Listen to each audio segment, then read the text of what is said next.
走左侧3车道，保持主路行驶，右下。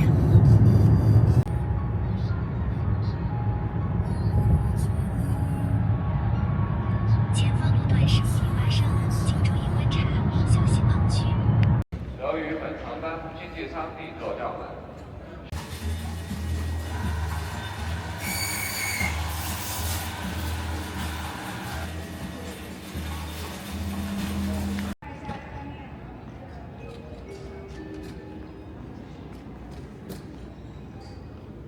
乘坐中南方 CT3357航班，CT3357航班前往深圳。深圳旅客请注意，由于本航班经济舱底座较满。Hey, welcome back to my channel. We are off to Shanghai once again. So today I'm about to head to a content creators conference, which I'm looking forward to.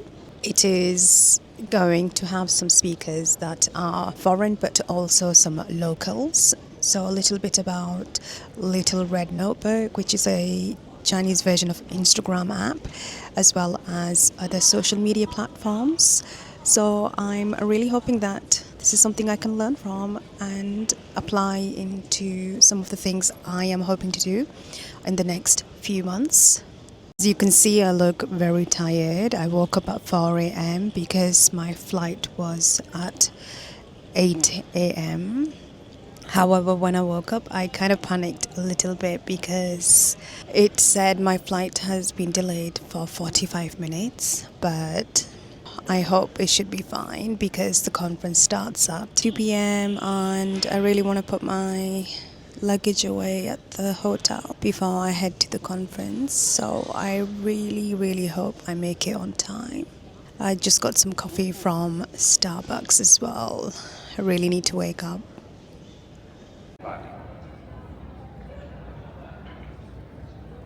I've arrived in Shanghai now. I'm just in the taxi in the DD. So not only was my flight delayed in the morning from 8:45 a.m., it was then delayed a further 30 minutes or so. So we actually set off around 9:20, 9:30 a.m. instead. And I was a bit worried that I might not have enough time to go to the hotel and put my bag away and freshen up and then go to the event. But I made it just in time in the taxi so far. It's 1 hour to my hotel, which is always the same hotel for me. I stay at Marriott Central Courtyard Hotel. I've been staying there for a few years now. So it's 60 minutes ride, but bear in mind here, the taxi, which is China's Uber version, it says a certain time, but you've got to add some tax to that. So if it says 60 minutes, chances are it's probably going to be 70 minutes and maybe a little bit more. Maybe an extra 10-12 minutes or so. It's never the actual time. So I hope that when I arrive I can check in a bit early. Usually I can, but it's Saturday today, so I don't know. If I can check in, then I can freshen up a little bit and hopefully have enough time to arrive on time at the conference. And we'll see what to do after that. Maybe, you never know, last minute plans happen when you meet some other people sometimes. I'm just wondering if I want to meet one of my uni friends who I haven't seen for years. She actually lives in Shanghai as well, but I also don't want to plan something and then not be able to make it later on.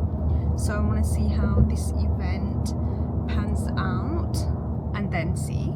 Either way, I'm sure I will have a great time, and I do hope I get some time to do some work as well tonight, some editing, because I have a lot of things I need to do, a lot of content to create and some admin stuff to do in terms of business and everything. It's now January, so I need to nail down the location. Where do I want to be exactly in a few months? Do I want to be in Wuhan or do I want to be in Shanghai? Either way, a decision has to be made pretty soon because I do want to start my business license process in March, and Chinese New Year is actually coming up very soon, so it's only a week left of January and then the month will go pretty fast. I do have holidays. Pretty much everyone in China has holidays, more or less. It's the busiest time of the year, so that will go pretty fast. I don't know where I'm going yet, whether I will stay in Wuhan and really work on my stuff, or maybe I will go to Thailand. I'm not sure just yet. We'll see. Also need to plan that as well and look at everything and see if I have the headspace and do I really want to be going somewhere or not. So I hope I get some time to do that, but then again, like I said, I want to see how the day goes today as well and not put too much pressure on myself, but also have some boundaries and ensure that I do get some work done so I don't feel horrible later on, because sometimes you do need pain point, you do need some pain in your day to get you doing things, because willpower alone is just not enough. You need to mix it in with action, otherwise it's just wishful thinking. The weather looks pretty nice here today. It's sunny, so I hope it's not too cold and stays this way. I'm also looking forward to the food. I don't know if you guys watched any of my videos previously, but as much as I love Wuhan, this is an international city, there's more food options, so that means my cravings usually get satisfied here, my craving buds.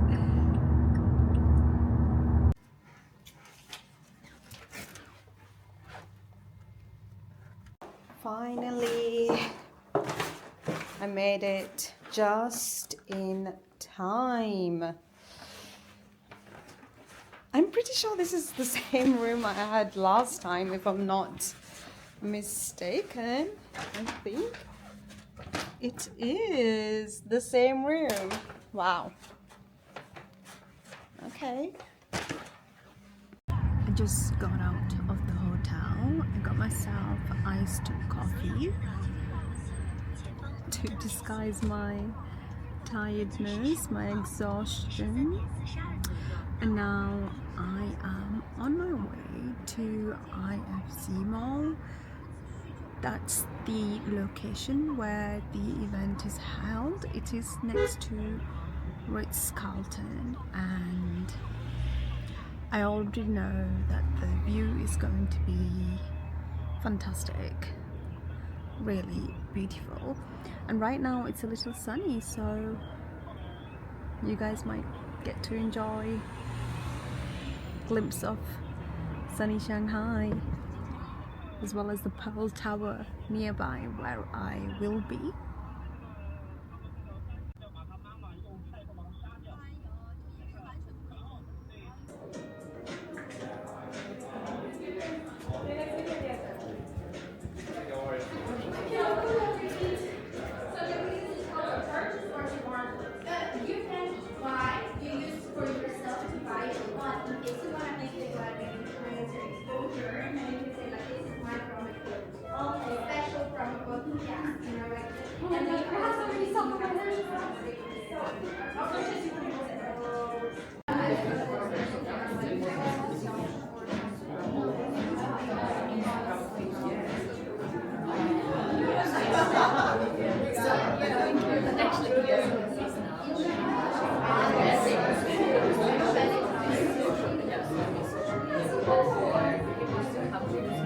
As expected, the view does not do justice in this camera. It was spectacular.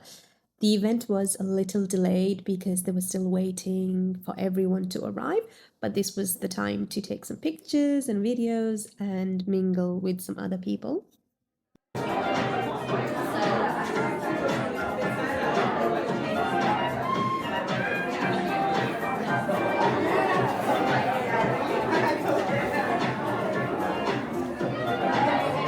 Chinese one, right? So we are very happy that you're here because once you're here, that means you want to grow and you want to level up your content, your creation, and we're very happy to have you here.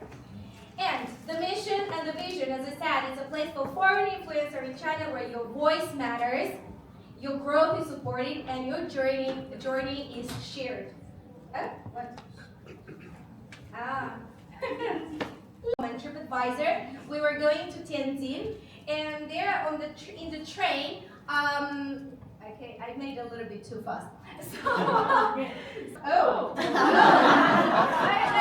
I'm gonna do this. That's all it is, the video. So here's our old friend. So it's a pleasure to have you here today, and nice to meet everyone who are creators, influencers, entrepreneurs, and digital pioneers here in China. Algorithm on Instagram. How many of you guys use Instagram primarily? Like, are a lot of you on Instagram? Okay, I feel like a lot of us in the room are using Instagram a lot. I use TikTok some, but Instagram is still my main platform that I'm using, in addition to all the other ones that I might try for. But You have more than 1K followers. Yay! Guys, okay. If you're close to 1K, you also can raise your hand. Yeah, like do that, follow yourself. Yeah, we have more than 10K followers. That I know some of you guys. And I started my work from another side of the street because I'm an owner and founder of marketing and you'll need to find your niche. And I want to ask you guys, what do you think?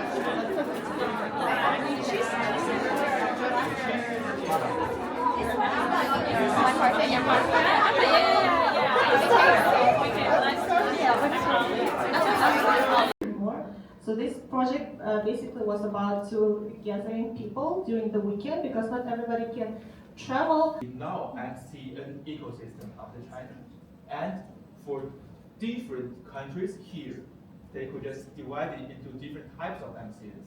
Maybe some MCNs just emphasize on this kind of innovation team. Second curve, they just have their maybe supply chain. They could make the more maybe live streaming, and maybe someone is famous for. Take a picture, and then we're gonna all come here into a picture with them, okay? Okay, let's do a picture first. I didn't manage to get the rooftop footage from Flare Rooftop, which sits on top of the Ritz-Carlton Shanghai, and which I mentioned earlier, but honestly, even without the clips, I have to tell you how it felt up there.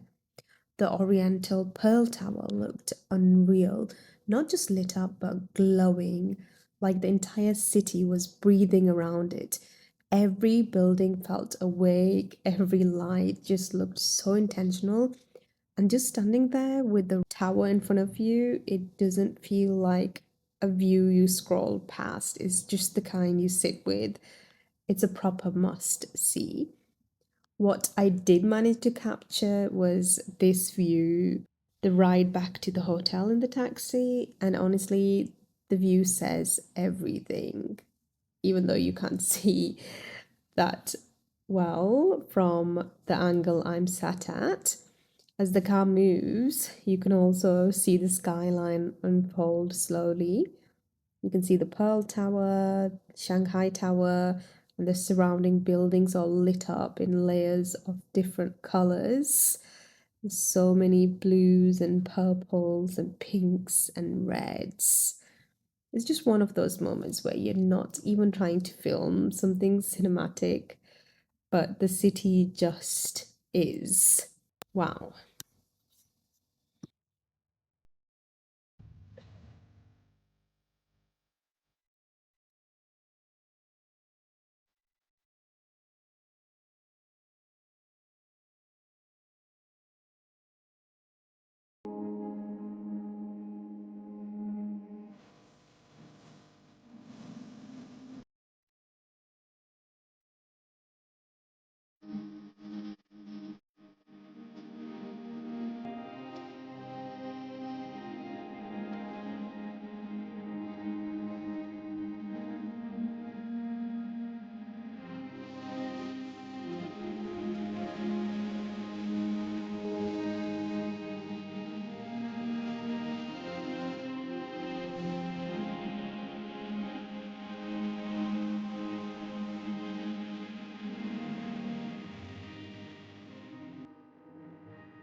morning from Shanghai. It's Sunday. Last night I wasn't able to film the final part of the event and the night because when we finished the event we did some pictures, a bit of mingling with some other people. There was some snacks there, and then we headed next door to the Ritz-Carlton, which is part of IFC Mall as well.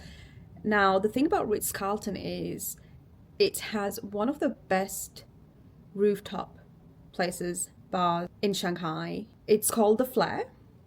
It's on, I think, the 58th floor. And it truly has one of the most spectacular views of the Pearl Tower and Shanghai itself. It's so beautiful. It's amazing. Now, little did I know that last night there was also some kind of party going on as usual. I guess it's the Flare. It's very popular. It's a very busy place. So they had some kind of party going on as well. So it was extremely crowded, busy, loud. And I had this handbag with me, which was a great idea. And honestly, there was no way I could have just taken out my camera and start filming.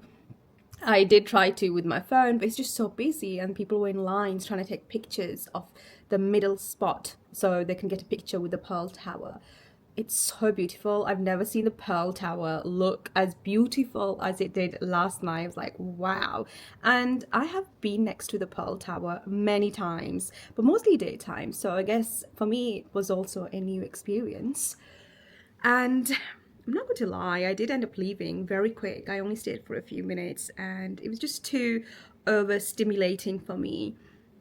I just felt a bit awkward, out of place, and I was honestly so tired and sleepy as well at the same time. So I left, but I did feel FOMO. I really felt FOMO. I don't really feel that often, but I did feel a bit of FOMO. I hope I could have connected better maybe with some people, really get to know some other women here. And I did. I feel like I met some amazing women and a few men as well, but I think maybe if I stayed longer, it might have been nicer, blah. But that's just the FOMO talking, honestly. You have to really listen to your body and your boundaries as well. So I've learned to be more firm with myself, but firm in a way that I'm actually kind to myself and my body. So the next day I'm not feeling exhausted and just for the sake of staying out late, or that I need to sacrifice my sleep and myself just for the sake of meeting people or networking or connecting. I'm not that kind of person. It was really lovely to meet all these people. I do believe I learned something. It was interesting as someone who has taught women and small business owners how to grow on socials, how to grow their brand. I've always been behind the scenes. Same as a journalist, it was telling other people's stories. As a producer, you're putting everything into a package for other people. And this year I'm pulling the curtains back. Just a few months ago I started showing up on social media more, made my account public in terms of Instagram. I got TikTok and I really wasn't a TikTok person. Despite being on social media, a lot of my social media work was to do with Instagram. However, I'm trying to expand myself and learn, and especially in terms of Chinese social media as well. So yesterday I already knew that a lot of what they will talk about is probably something I know about or very generic, and a lot of it was, but there were also some bits and bobs I learned myself from these creators who are quite big in China as expats that I did learn a few things from. We can always learn something, and I just don't think it's great if you always think you know everything or you're an expert at something. As someone who has the experience of working with women and business owners, yes, a lot of stuff they said, I've heard it many times. I do it myself or even more. However, I tried my best to be very intentional and attentive to what everyone was saying and see what can I learn from this person. What does she have to say that maybe I didn't know before? Even if it's just one thing I could walk away with, I would have been okay and I would have felt like, great, this was worth it. I learned something, and I'm really glad I did learn a lot actually. I think my favorite part probably was the MCN. There was a guy from an agency and he does a lot of MCN work. He's very knowledgeable in that industry, and that was very interesting for me because I didn't know that some of the big channels and YouTube creators or social media creators were signed up with this agency and doing this kind of stuff. So I feel like I learned a lot more from this guy and what he had to say. I was also more interested in Red Notebook. There was a young lady talking about the Red Notebook and what she does. She's a beauty influencer, and though it's not my kind of niche, my kind of thing, it was still knowledgeable to learn more about the app and what works and what doesn't work. If you enjoyed this vlog, please don't forget to like and subscribe to this channel so I can continue making some more for you. And I would really appreciate some feedback and what more you guys want to see.